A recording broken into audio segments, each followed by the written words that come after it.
So the Call of Duty World at War Map Pack 3, it's due out this August. It's going to be a lot like the previous map packs we released, so it's going to be 3 multiplayer maps and a new Nazi zombie level.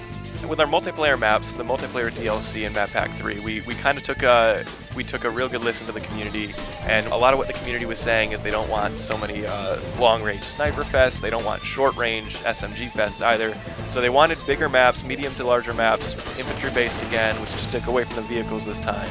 We wanted to really focus on that combat we knew how to do. And so with the 3 maps, I think all 3 of them play perfectly. For starters, Breach. It takes place in Berlin. It's going to be Russians versus the Germans. It's a very large map, very wide open, but it is urban. It is there in Berlin. There's a lot of little buildings you can go into, a lot of nooks and crannies and hallways you can get up onto. There's a great amount of verticality pretty much on either bases. You're always going to have some sort of a building structure or rooftop that you can get on top of and look over the enemy base. Battery takes place on a fortified island out off the coast of some unspecified international waters. It's not a boat, contrary to some popular belief. A lot of people look at it and they're like, are we on a big ship? No, it's actually an island. This level is larger than Subpens, but it is probably the smallest one in this map pack.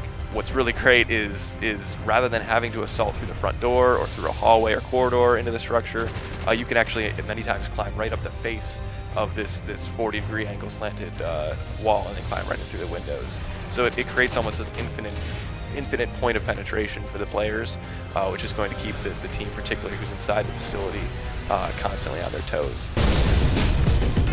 The final map is called Revolution. It takes place in this big industrial facility. It's actually a distillery, so you're going to have lots of canisters and boiler rooms and giant water towers, lots of pipes.